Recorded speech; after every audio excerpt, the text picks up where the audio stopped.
in the book of Hebrews chapter 12.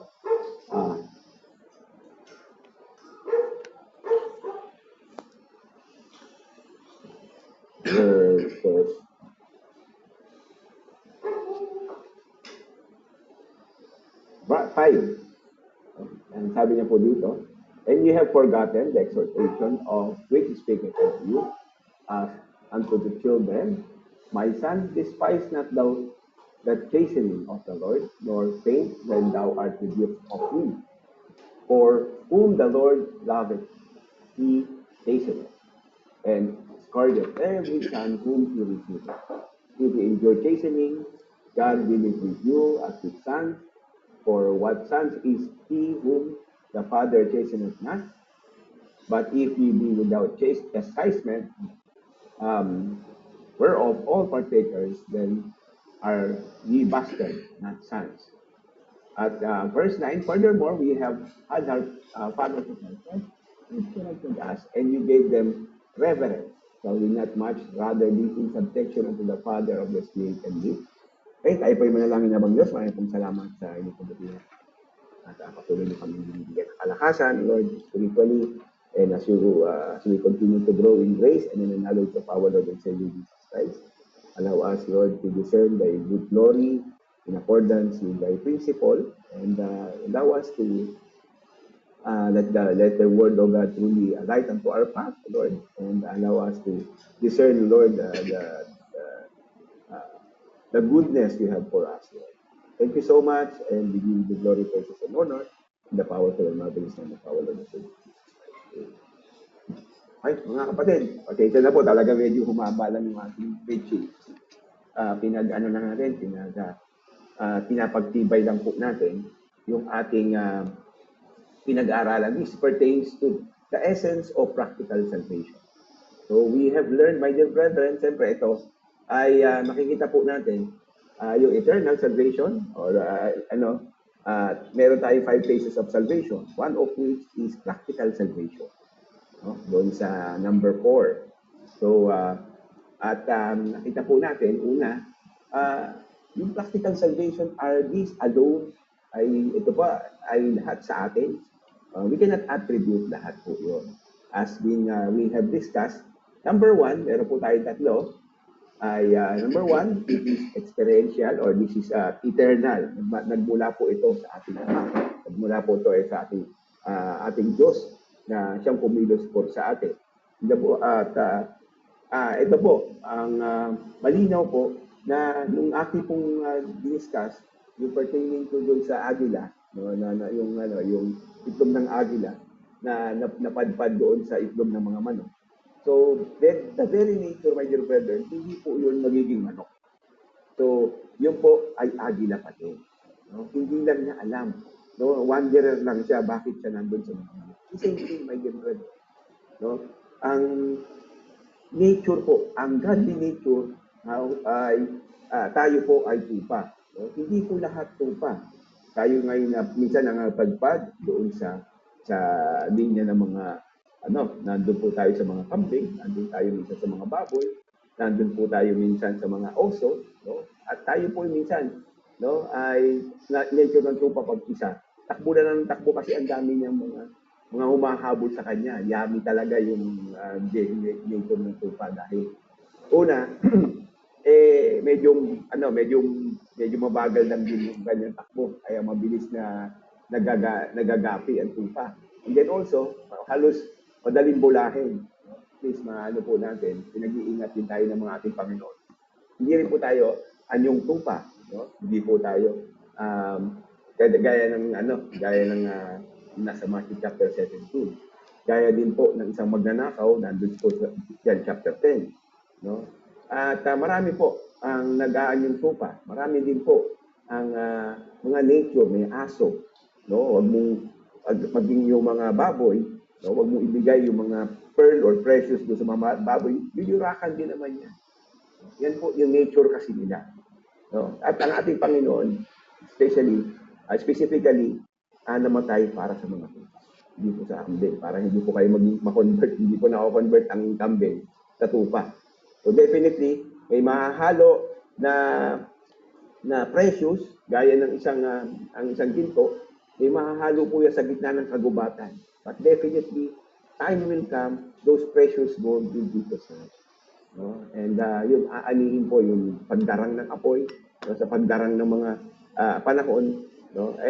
Magkikinang at kikinang mo dito. No? Yun po yung aanihin. Gayun din po sa dayami at saka doon sa trigo. So, time will come. Kasi by nature yun, eternal, by nature, time will come, ibubukod yung dayami at saka yung trigo. That's the reason, the very nature. And we as a pastor, so we are actually being given, no? Siyempre, like our good shepherd, and good shepherd gave his life for the sheep. O, hindi kami yung shepherd, but we are just taking the care of the flock of God. As been mentioned by our Lord and Savior Jesus Christ, no? Kung si Pedro, Peter, do you love me? Oh, feed my flock. We are just entrusted, my dear brethren. So, doon po, inaalagaan lang po namin yung tupa ng ating Panginoon. Katiwala lamang po din kami, gaya ng bawat isa. Kasi isang servant din po kami, gaya po ng bawat isa. So, tayo po ay tupa. Wala pong mahigit na tupa. Wala pong alpha na tupa. No? At ang pinakamaganda, lahat po tayo ay nangagligtas dahil sa biyaya. And then also, our practical salvation, positionally, is because of the righteousness of our God. Because of the blood of our Lord and Savior Jesus Christ, we are positionally righteous. And yung ating practical, yung unang fruit of the Spirit is, yung fruit of the Spirit, Galatians chapter 5, love, peace, long-suffering, gentleness. It is already in our DNA. Doon na po, yung dugo ng ating Panginoon sa Kristo, yung po dumadaloy po dun sa kanyang mga tupa. So, ito po yung aming binibigyan ng diin. Dahil even our practical salvation, in Galatians chapter 2, no, I am crucified with Christ, as been mentioned by Apostle Paul. Nevertheless, I live, yet not I, but Christ liveth in me, and the life which I now live in the flesh, I live by the faith of the Son of God, who loved me and gave himself for me. So definitely, my dear brethren, no, even Apostle Paul, no, talaga pong in his writings, no, talaga pong hindi na ako ito kasi kung ako masusunod, talagang pagpapapatayin ko yung mga Kristiyano na yan. So, yung mga tawag dyan Jews during that time. Pero no, nung nagkaroon po ng conversion, si Apostle Paul, that's the reason po, no, na talaga pong siya po'y dinala ng ating Panginoon doon sa kanyang kawan, which is the Church of God. So doon po siya nag-aral, at yun po yung tama na pinapagkakalagyan. Just another point of salvation. But definitely, my dear brethren, no, our original, no, ito po yung ating DNA, ay because of the righteousness of God. Our self is before God is practically, no, yung una, practically righteous. Magkakatalo lang yan doon sa magiging action po natin. After our conversion, my dear brethren, diba, definitely, ang ating eternal salvation, ito po, solely an act of God. So, wala pong free will yan. It is God's will. Pagtapos, yung binigay po sa atin, sa puso't isipan natin, na batas ng ating Panginoon, the book of Hebrews, no? It is about our will on how we were able to have that obedience of our God.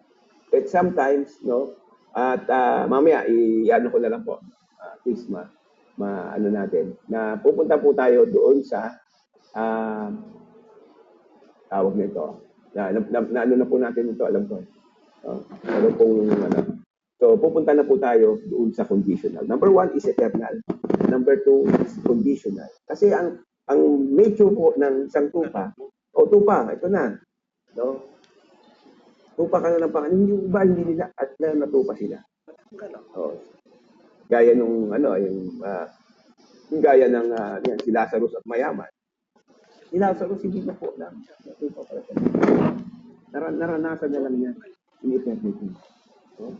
At wala mo masabi, no, na siyempre kulang yung writings ni Lazarus, ni Lazarus, maybe o kulang ang kanyang knowledge.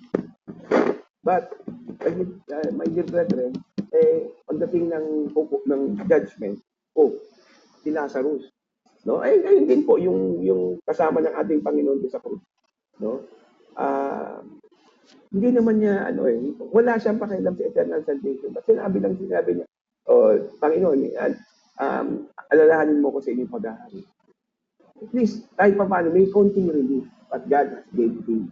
No? God gave him the eternal life na more than doon sa kanyang hinihintay. No?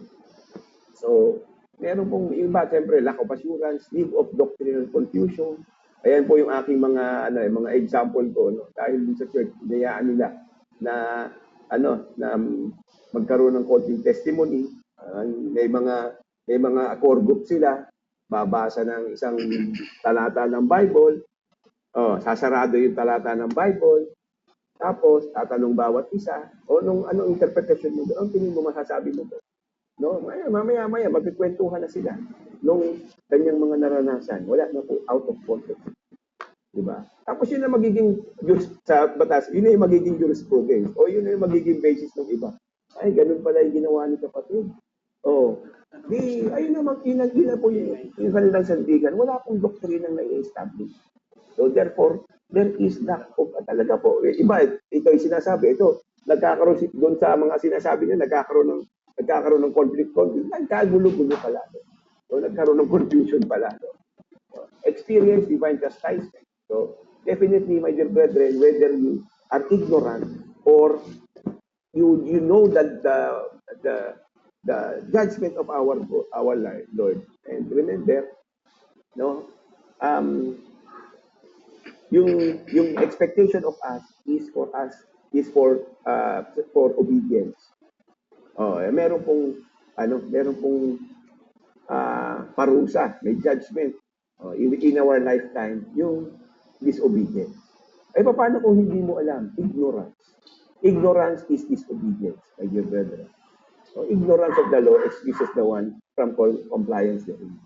So definitely may mga tupa, no, na that's the reason they experience those yung mga pattern ng ganun, no, na sa ano na lang pagdating na ng sabi ng Bible, John chapter 10, other sheep I have, not of these fold. So definitely magkakasama lang po tayo, pero yung joy of salvation wala. Yung tamang, 'di ba?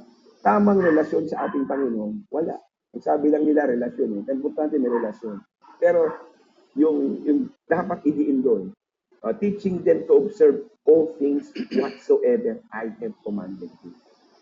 Kung ano-ano lang pumasok sa isip ng isang mangangaral, yun na lang ang no? O kaya wanderer ka pa. Wala po yung teachings. That's the reason you experience divine chastisement. So, binasa po rin natin kanina. At least napapalo. Maganda po na meron pong pagpapalo yung ating Panginoon. Nararanasan natin. Otherwise, ikaw ay reprobate. No? Otherwise, sometimes ina-assume mo lang, no? Nakuha mo lang sa emosyon dahil natulak ka ng emosyon mo. O kaya dahil sa pagkakaintindi mo, no? Ang sabi nga ng Bible, mas magagal minsan, mas marami pa nga silang Bible verses na marami pa silang maibabato. Marami pong mga ngaral diyan. No? In Book of Matthew chapter 7, dahil pang ginagawa, signs and wonders pa. Pero in eternity or yung pagkakatawag, hindi po sila po ay dininhay ng ating Panginoon when it comes to judgment. No? Nagkaroon pa ng chastisement. Hindi chastisement yung condemnation bandang dulo. Maganda sana kung nagkaroon ng chastisement during their lifetime. No? Pero siyempre, ayan po, no? Yun po yung mga na-experience na makikita po natin. Ang dami po mga ngaral yan. Sabi nga ng ating Panginoon, ang mga Pariseo at Escriba, ano bang term ni hypocrites. Yun mo, gagaling nila sa Bible, kahit si Satanas, kung makakot ng Bible. Matthew chapter 4. At ang dami pa. No? Definitely, please be informed. Hindi yung basta nag-quote ng Bible ay mangangaral na ng ating Panginoon.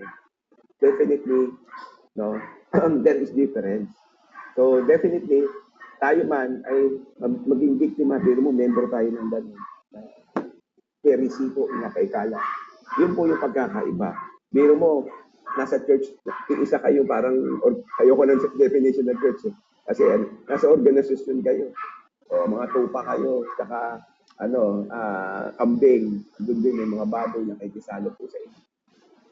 Definitely, pagdating ng na-chastise ang Panginoon, andun kayo kasama kayo sa chastisement. Mabuti chastisement, destruction, andun din kayo. So, practical salvation address the real life condition. So, ayan. Yung principle po natin, obedience, according, as been mentioned, as obedient children, not fashioning yourselves according to the form and lust in your own ignorance, but as which had told you is holy, so be ye holy in all manner of conversation, because it is written, be ye holy, for I am holy. At alam ko, na-discuss po natin yan last week, last Wednesday. So, ngayon, meron po, siyempre, pag nagko-commit tayo ng sin, baka naman, reprobates ka. Okay, hindi mo nararanasan pagpalo. Yung lagi pong, minsan, yung mga mundo, pinagmamalaki nila, madami akong blessing, lahat ng panalangin ko sa Diyos, hindi na yun. Walang ganun, no? May ganun, talaga makapag-blame. Bakit, kung tama ka, bakit ganyan kakahirap? Hindi po, yun ang basis. Kung tama ka, asan ang mga membro mo? Ba't ang konti mo? Diba? Naghahanap ng mga ganung fleshly, sabi nga, for those who are born of flesh is flesh, and born of the spirit is spirit. At tinitingnan, hindi yung dami ng tao. Tinitingnan kung tupas. Kung ang dami nyo nga, puro naman marami din kambing, marami din baboy, marami din aso, marami din oso. At least, marami kayo. Pero mas maganda, nandun po tayo sa kawan natin. Pero dito po, baka naman reprobates kayo. Hindi na kayo papasok sa number 1 sa eternal. Baka naman inassume mo na. Definitely, kung ikaw ay tupa ng ating Panginoon, ito po ang mangyari sa iyo. Pero execution of justice ng ating Panginoon. Ano mo na, itaga na lang po natin sa isip natin. Makakalusot ba tayo? Hindi po makakalusot. Kaya nga sabi ng ating Panginoon, kahit yung buhok mo, hindi yan malalagyan. Nang hindi ko pinahintulot. Nang hindi ko rin alam. So, hindi mo yan bilang. Hindi mo control yung kuto sa ulo mo. Ako, control ko yan. Alam ko yan kung kailan mamamatay. So definitely, my dear brethren, tayo, hindi tayo lahat ng ating gagawin hayag sa harapan ng ating Panginoon. And He will, our Lord is a just God. Usually, tinatalim lang sa atin, God is love, God is love. Naintindihan ng Panginoon to. Kung hindi ako mag-church, kasi nagtatrabaho ako para sa mga anak ko. Hindi. Kapatid, ito po ay isang mandato ng ating Panginoon. Tayo po, ayan, huwag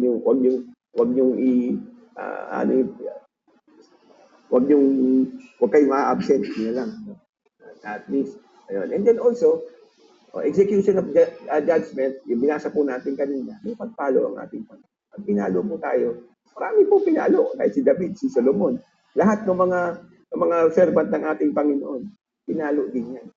Pero, ang kagandahan yan, ang sabi ng Bible, though I fall 7 times, but I will rise up again. The righteous man will fall 7 times, he will rise up again. May ganda. Titindig at titindig yung righteous man. So, kahit na maganda yung mas na mapalo tayo. Kung nagkakasala yung mata natin, diba sabi niya, gumutin mo na yung mata mo. Kung yan talaga nagbibigay sa'yo ng patinding mas maganda lang pumasok tayo sa enter of the kingdom of God na isang mata o wala tayong paningin. So, yan. So, definitely, mayroon pong execution of judgment ng ating Panginoon. Paano sa obedience? Siyempre, marami din po. No? Talaga pong um, uh, justisya din po ng ating Panginoon. Pero ito po, yung sa obedience po natin, it is expected of us. Pero ang sabi ng Bible, if you abide in me and my words abide in me, ask. Ang sabi ng Bible, no, knock and it shall be open unto you. Seek and you shall find. Definitely, God is enough to fulfill His promise. No, yung iba kasi promise ang tinitignan hindi yung condition. So therefore, masyado din ang kinlaim yung promise, pero hindi po nila nakikita na may dapat kang gawin. Nandun ka sa kasalanan, nandun ka sa pagbabackslide, tapos iintindihin mo, sabihin mo, ang ating Panginoon ay nakakaintinding Diyos. My dear brethren, meron kang gagawin. No? Ito po, yung hindi natin na-discuss kahapon. This one is, unlike eternal salvation, practical salvation requires obedience. Ano po yun?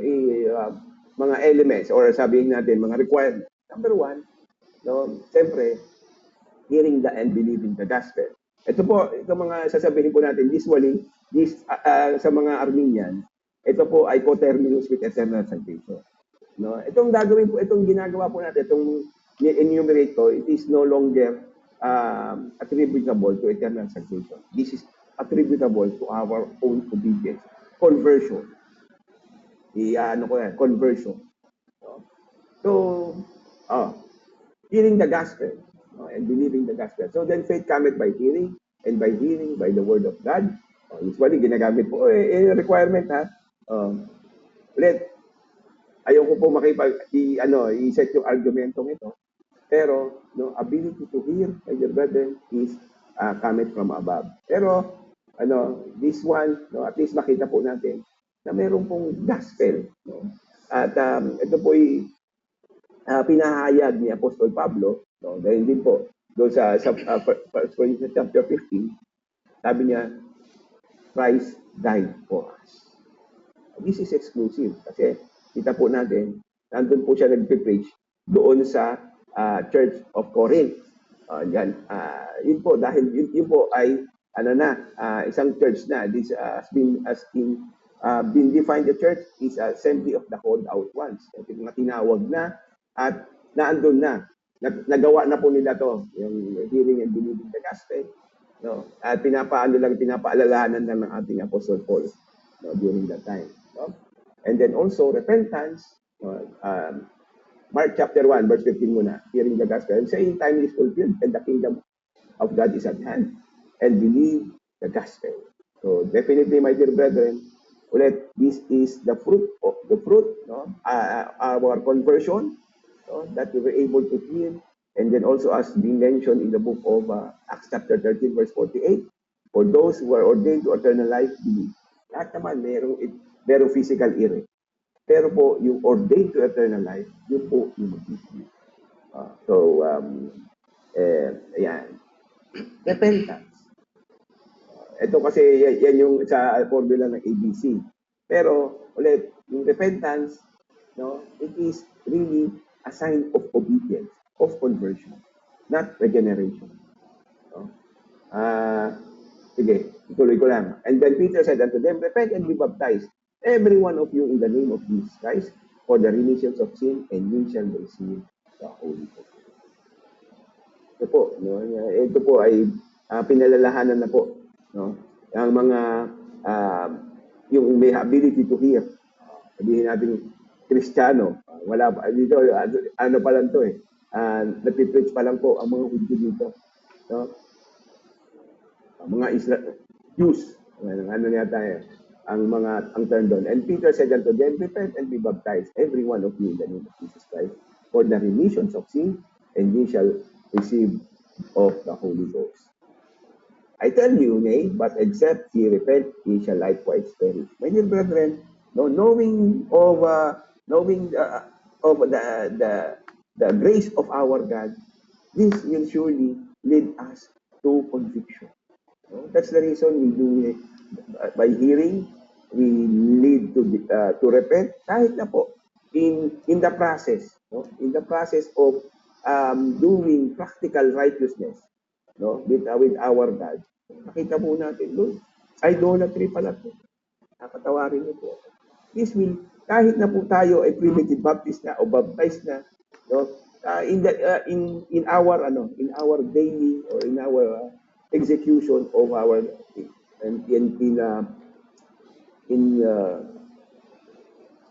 dealing with our personal lives, no?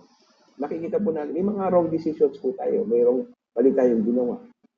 So this will lead us to repent. No?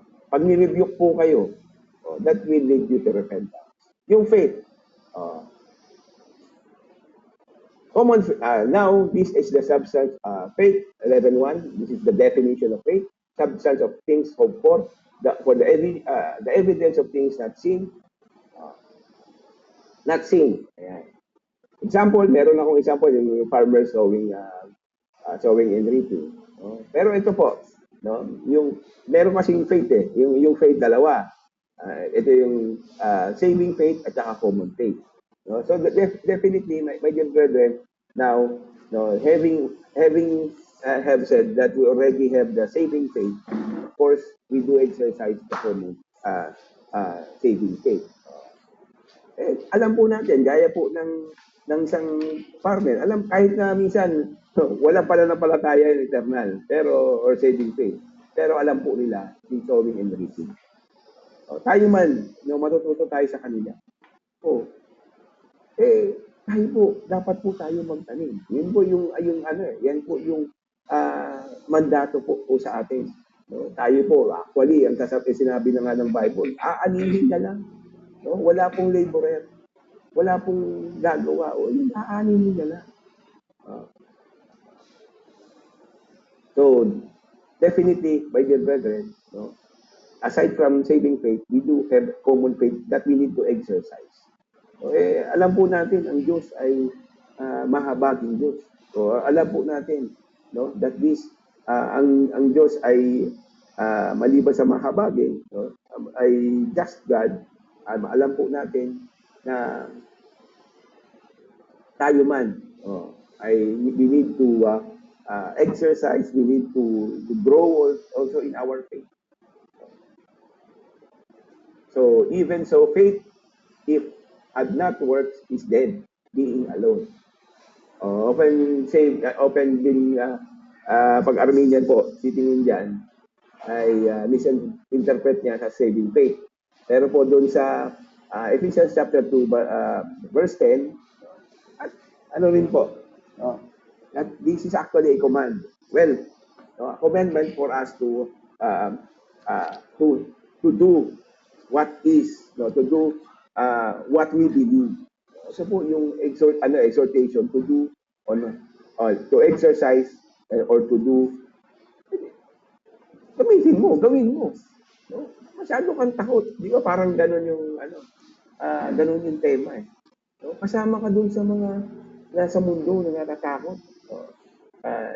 Sa Ephesians chapter 2, verse 10, tayo. Hindi po ito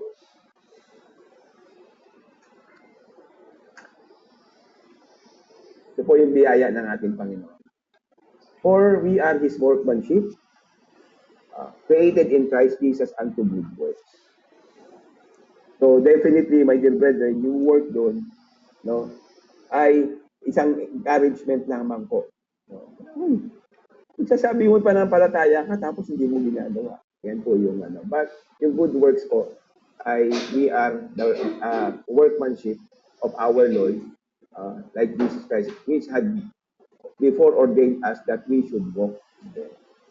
So definitely, my dear brethren, yung work is not a for us to say eternal salvation. So, yes, actually itong mga verses natin dito, yan din yung pinupukol na ginagawa nilang coterminus, yung or sabihin nila na eternal salvation. But this is conditional, dear brother. Ito po ay work of a converted, yung mga na-convert na ng ating Panginoon. They have faith, no? They exercise their faith. Ito po, baptism, kasi ang ating Panginoong Jesucristo mismo, nag-submit sa baptism. Bakit ikaw hindi? This is also way para po tayo, baptism, para po tayo maging member ng Church of God, Church ng ating Panginoon. Also, we do have a membership, church membership. Kasi po, as been mentioned by the book of Timothy, that the church is a house of God, pillar and ground. Kung wala pong church, isipin niyo po yung walang church. Para rin po kayong tupa na walang pastol. Para kayong tinaptipaklong. Pagka, hindi nyo nagustuhan dito, punta ka sa iba. So definitely, my dear brethren, ang conditional, this is a conditional, this is a condition to the called out ones. So you have to be a member of the church. So papasako po tayo sa baptism, church membership. Andiyan na po yung ating paglilingkod sa ating Panginoon, pag-aaral po sa ating Panginoon, pagtaliksik ng katotohanan. This is the kingdom of God, the extension of the kingdom of God, ating church. At ito po yung kanyang glory. And this has been actually been given a promise that He will, even the gates of hell will not prevail against His church. Kita niyo po yung, yung security. And then also, that we should live. Sabi, ginawa po natin, isabuhay natin. We are the manifestation of the Word of God. We are the testimony of Jesus Christ. We do not establish our own testimony, but the people of God, itong mga tupa ng ating Panginoon, nandoon sa loob ng kanyang kawan, is the representation of His kingdom, is the representation of our Lord, and testimony of our Lord and Savior Jesus. Tignan mo po, yung yan, lahat ng, pag nandun kayo sa church ng ating Panginoon, lahat ng ina-address natin kanina dito, yung lack of assurance, meron na po kayong assurance. Diba? O yung eternal salvation. Dati, hindi nyo pa alam yan, halos. Ngayon, nagugulat nga po sila eh. Meron palang ganitong doktrina. Na-assure pala, meron palang biyaya ng ating Panginoon. Meron kayong pero tanggal na yung doctrinal confusion nyo. Bakit? Meron pong lingkod ng ating Panginoon para siya po yung mangaral at meron po yung Word of God. Na yun po yung ating magiging sandigan. Experience divine, naiiwasan po natin yung divine chastisement. Bakit? Kasi knowing the knowledge of our God. Yun, talaga po, pag knowledgeable po tayo, alam po natin in dealing with our daily life, at least, whether we eat or drink, do this to glorify our Lord, whether we are in trouble, we know on how we will deal on this life as a sheep. The very nature of the Bible says, the very nature of the sheep, that as like a sheep that we are killed all the day long. So para po tayong laging nandun sa katayan. Pero gayon pa man, to live is for Christ and to die is gain. So the sting of death is no longer in us. So why not follow? Why not follow our God? Maliban naman doon, hindi lang naman laging di ba? Hindi naman laging ganito. May pagpapala din ng ating Panginoon. The blessing of the Lord availeth much, and He added no sorrow. Iba yung blessing. Wala tayong spiritual distress. Hindi tayo katulad nung parang mali tayo na parang iba pakinggan. Parang kaya tatalo na naman. Iba. Parang tipaklong ulit, talon-talon na lang. Mas andun, kung nandun si ganito, yun na lang, follow na lang. Di ba? Usually, tingnan na natin. Mga pastor tingnan natin, halos sinasamba natin. Si pastor ang ganito ang doon, preacher doon. Puntahan ng mga nandun. Andun lang. Di ba? May mga advertisement pa yan. Hindi na po yun dahil pinagkatiwala ng ating Panginoon. A co-servant. Ang nawawala na po yung Hosea 4:6. My people are destroyed for lack of knowledge. But I will give you pastors according to my heart, that it shall feed you with knowledge and understanding. Diba? Yun po doon po tayo nasisi. At ganoon po ang isang ang pastor, lagi pong sinasabi, kayo ay tupa, hindi kayo kambing. No, bakit? Kayo na doon sa mga ng mga kambing, lalo ng mga baboy, ang layo ng language ninyo.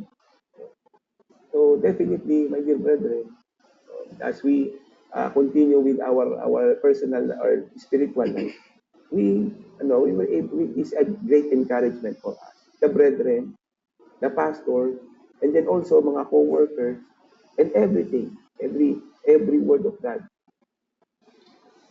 Nandun ka na. Andito, this is the called out ones. Ito na yung mga tinawag ng ating Panginoon. So definitely, meron po dito mag-reject. Di ba kagaya ng agila? Yung agila, nanatili na lang po doon siya sa sa mga chicken, o doon sa mga manok na nandoon kumakain. Hindi niya nakita ang nawala sa kanya. Tingnan mo, yung ability to explore the world. Diba? Ang ability para, hindi ako yung tumatakbo sa mga predator. Ako yung hari. Sila yung tumatakbo. So ikaw, wanderer ka, takbo ka rin ng takbo kasi kahit na ikaw ay agila. O gayon din po yung tupa. Hindi po natin lahat masasabi. No? May mga tupa. Ang sabi po ng Matthew chapter 20, no? Many be called, but few were chosen. So definitely may mga tinawag, pero kukunti lang po yung gagawa ng mga bagay na ito. Definitely, no, yung justice ng ating Panginoon, destruction ng ating Panginoon, pag dinestroy niya yung lugar na yon, kasama ka. Pag dinestroy niya yan, sabi ko sa inyo, isang palayan na yan. Although ibubukurin yung mga yung mga trigo at saka dayami, kasama ka.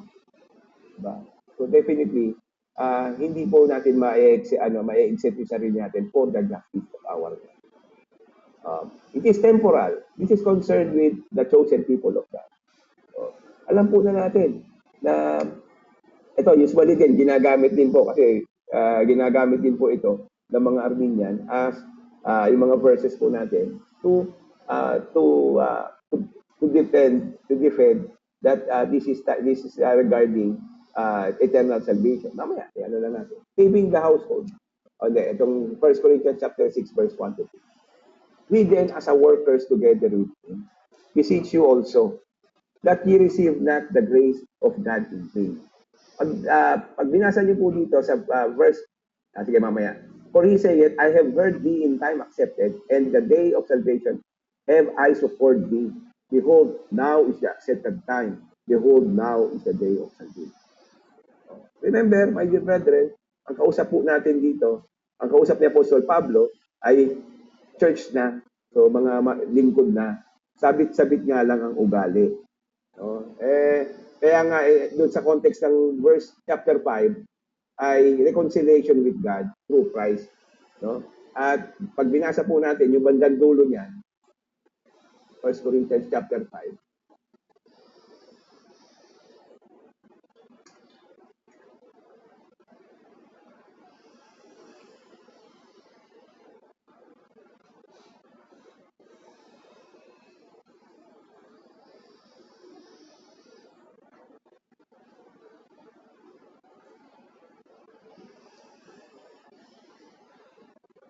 parang mali tayo, second yata.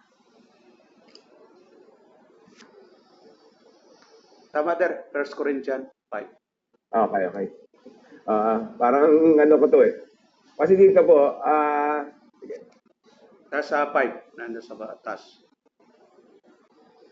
Ito po, no, dito binukod yung binukod ni ng ating Panginoon yung isang fornicator. Pero sabi niya, verse 11, yet not altogether with the fornicators of this world, or with the covetous, or extortioner, or with idolaters. For them must ye need go out of the world. So, merong execution ng judgment, tatanggalin kayo. But now I have written unto you not to keep company if any man that is called a brother be a fornicator, or covetous, or an idolater, or trailer, or drunkard, or an extortioner, with such and one no not to eat. No, tingnan niyo po yung yung mga kasama, yung fellowship. No? That's the reason pagdating sa chapter 6 verse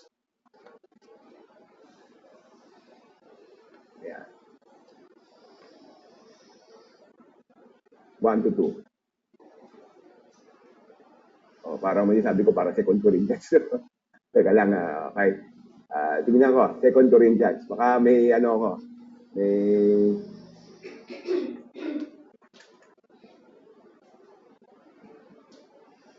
ayan, dito pa.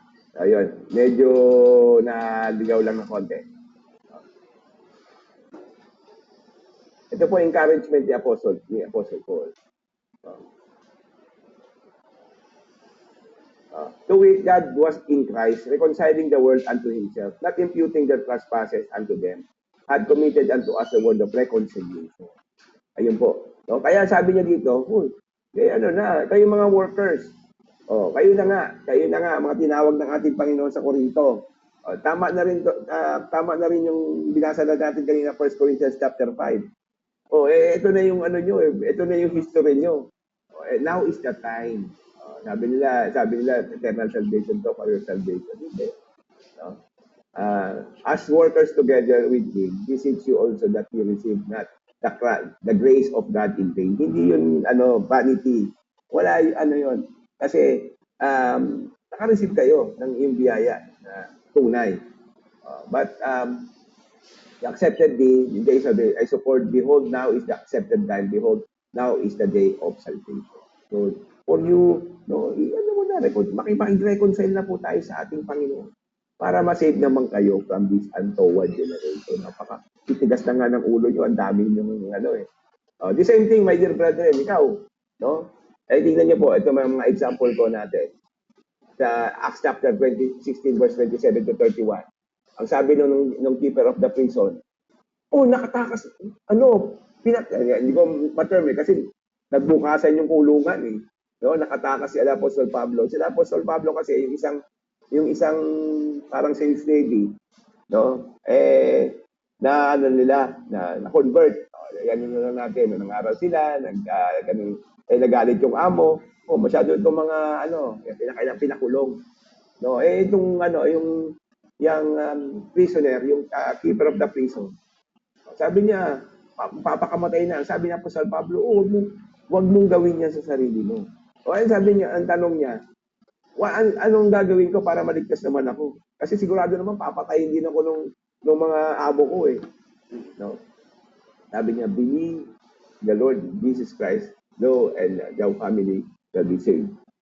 So definitely, ang goal nung keeper, ma-save yung kanya, ma-spare yung kanyang buhay.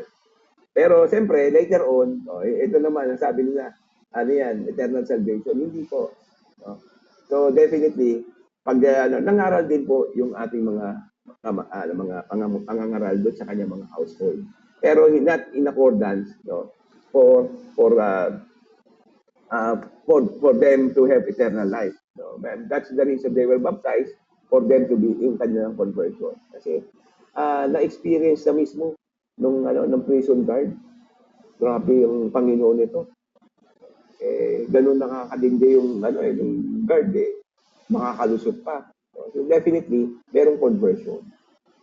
Hindi po ito, ang objective niya, paano siya. And then also, may mga positive din. Yung si Noah at kanyang household, si Noah po yung servant ng ating Panginoon. Ang nasave yung buong household. So nakita niyo po yung positive effect. Maaring ikaw lang ang taong ligtas. No? Kasi siyempre, hindi natin masasabi. Ulit, sa biyaya ng ating Panginoon, yung bunso. So, yan yung Canaan, no, ay nakita niyang lasing yung ating si Noah during that time. Hindi natin alam. Ulit, may ano ko, mag-ano lang ako ng aking display na maaring hindi po siya ligtas eternal. Pero yun nga sinasabi po natin, na by virtue of the acting on your faith or obedience of your obedience, you were able to save your family. And kanyang si Lot, ganun din. He was able to save his family. Although makikita po natin may mga fornication or mayroong mga adultery nangyari or sabi abominable na nangyari na hindi katanggap-tanggap sa ating Panginoon, he was able to save his family from destruction. Kung wala, kaya hindi yung Passover, hindi po natin lahat masasabing eternal. Ang dami nga talagang pasaway po dyan. Pero they were, yung mga Israelites were saved from the bondage of the Egyptians. Ang sabi ng saved by virtue of righteousness, no? Because of your obedience, kahit yung buong household mo maaaring masave.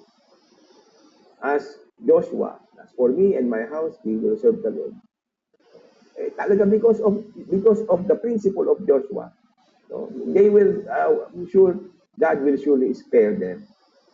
Save from false doctrine. Maliban doon, save mo niya yung buong household. Ang ano pa doon, diba? Save from false doctrine. Timothy chapter 4 verse 1 to 3.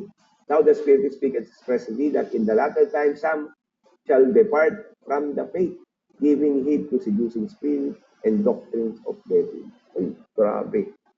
Talaga po. Sabi niya, some shall depart. Hindi po lahat. Yung iba, nakaka-seduce po talaga. Makakita ka lang ng konting himala. O kaya yung araw, di ba? Inaalala niyo sa mga naghihimala, yung araw, umiikot na. Nandun po sila. O ano-ano po yung ginagawa nila. Speaking lies in hypocrisy, having their conscience seared with hot iron, forbidding to marry. Ang dami po. No? Yan po yung mga But sabi ni Apostle Pablo kay Timoteo, take heed unto thyself. Verse 16. Unto the doctrine, continue in them, for in doing this thou shalt both save thyself and them that hear thee. Diba? Pag may nagpapatuloy, na isi-save mo na yung sarili mo, pati yung nakakakinig sa iyo. Ganun po yung pangangaral. Acts chapter 2 verse 42, and they continued steadfastly in apostles' doctrine and fellowship and breaking of bread. May nagpapatuloy. Maliban doon, nagpapatuloy. Ephesians chapter 4 verse 14, that we henceforth be no more children, tossed to and fro. Diba? Ganyan naman talaga eh. Kung saan ang sabi mo biyaya, nasaan ang ayuda? Diba? Nasaan ang bagong aral? Uy, bagong aral yun ah. Punta na naman sila doon. No? Parang tama. Hindi mo maano. But now, no, hindi na tayo dahil po doon sa kaligtasan binibigay sa atin. We are saved from false doctrine.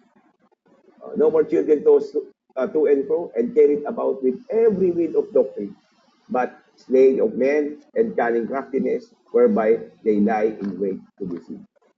Yan naman po talaga ang objective ng isang false prophet. No? Saved from disorder. No? Ito, kung alala niya po yung prodigal son, di ba, talaga po nakikain siya sa mga pagkain ng baboy. Nung una talaga, hindi ko alam kung oso mga kasama niya. Ang lalakas maglaklak ng mga alak. No? Kasi lahat ng fleshly work. No? Nandun siya, ikaw tupa, gumagawa ka ng fleshly work. And then, napansin, kumakain na ako ng baboy. Pagkain ng baboy, punta ako, balik ako doon. Yung mga katulong nga, kumakain. Ang tao. Sabi naman tapos nung nakita ng tatay, andyan na, nagpahanda. Sabi nung isang pangalan. And he said unto him, sabi niya, bakit ako, hindi mo ako binigyan mo na kahit isang buya para sa mga kaibigan? Alam niyo yung nawala doon sa isang anak na yun, sa prodigal son. Nawala po yung enjoyment. Nawala po yung naranasan niya. Tingnan niyo yung naranasan niya yung pagpalo. Dahil kumakain na siya ng dara. Pero ang sabi nung tatay, bakit hindi daw niya hinahandaan yung isang anak na naging kasama niya. And he said unto him, Thou art ever with me. All that I have is thine. Ganyan din po yung children of obedience. No? Yung glory ng ating Panginoon, yung pagsama ng ating Panginoon, kasama, hindi ka binibitawan. Diba? And he said unto him, Thou art ever with me, and all that I have is thine. Yun mo yung glory ng ating Panginoon, yung biyaya ng ating Panginoon, ibinubuhos na lang sa iyo. Yung blessing ng ating Panginoon, binubuhos sa iyo. Diba? Maganda po na lumakad po kasama yung ating Panginoon kaysa lumakad, no? Doon kasama ang kaaway, yung demonyo. Sabihin mo na kasi may mga 8 John chapter 8 may anak ang demonyo. Di ba? Siya lumalakad o kasama niya. Although sabihin mo na anak ka ng Diyos, kasama mo na ang demonyo. Ang sa Diyos ay nakikinig ng salita ng Diyos. John chapter 8, 44 yata yan. Ano pa? You are saved from the chastening power of God's chastening hand. Nagpalo. Diba? Yung mga bata tayo, kaya tayo nag-u-obey. May palo eh. Pag hindi ka umuwi na maaga, so ikaw pa, uuwi ka ngayon na maaga. Diba? Definitely, naiiwasan natin yung pagpalo. Yung sinabi po natin kanina. Saved from spiritual bareness. Sabi niya po doon, Yet now, hear, O Jacob, my servant, and Israel, whom I have chosen. Thus saith the Lord that made thee, and formed thee from the womb, which will help thee. For fear not, O Jacob, my servant, thou Jeshurun, whom have chosen. For I will pour water upon him that is thirsty, and floods upon the dry ground. I will pour my spirit upon thy seed, and my blessing upon thy offspring. Diba? Yung ating Panginoon na nagsabi nun. Diba? Gaya po nung binitawan niyang salita kay Ruth, binitawan niyang salita kay David, that from thy offspring, doon po manggagaling lahat po, hari, doon manggagaling yung ating Panginoon. Doon nanggaling yung sa kay Ruth, doon din nanggaling si David. Si David po, pagka binaybay po natin, yung kay Joseph naman, nakita po natin, God will surely fulfill His promise. And napakaganda po na binibitawan ng ating Panginoon. No? That I will surely remember my covenant with His people. What practical salvation is not, hindi po tayo mag-earn ng eternal life. It has already been earned. It is already within our DNA. It is already, tayo po ay pupa na. Ang kailangan lang pagsunod. Hindi po ito mag-add ng finished work ng ating Panginoon. It is finished. No, it will not complete regeneration. Regeneration is already been finished, and ito po yung nangyari, no? Ay ginawa na po ng ating Panginoon sa atin, from the Father to the Spirit, and now hanggang doon sa ating magiging sa 5, kompleto niyo po yung ating 5 phase of salvation, and it is not a second justification. Para magpapapako sa krus para ako mabawasan ng kasalanan. Hindi po yan mag-justify. Definitely. Hindi po kahit na 50 pako pa yan sa krus mula ulo hanggang paa. Sana ginaya niyo na namatay na si Kristo eh. Hindi pa kayo namatay, di ba? Kahit mamatay po kayo, hindi po yan. You will not earn justification. The book of Romans chapter 8 verse 38, I would like to encourage each and everyone. We may have been sa ating paglilingkod, meron mga tribulation, may mga problema, meron mga kawalan. For I am persuaded that neither death, nor life, nor angels, nor principalities, nor powers, nor things present, nor things to come, nor height, nor depth, nor any other creature shall be able to separate us from the love of God, which is in Christ Jesus. At sabi niya, John chapter 10, verse 16, meron mang hindi nagpo-fulfill nito, ikaw man rebelde, talaga po, may magtawag din ng ating. And other sheep I have which are not of this fold, them also I must bring, and they shall hear my voice, and there shall be one fold and one shepherd. My dear brethren, that completes our preaching for today regarding at least the essence of practical salvation. No? At tayo po ay palain ng ating Panginoon, at Diyos din po ang maitaas. Salamat po, mga kapatid. Elder Romel, kayo na po. Overrun na ako.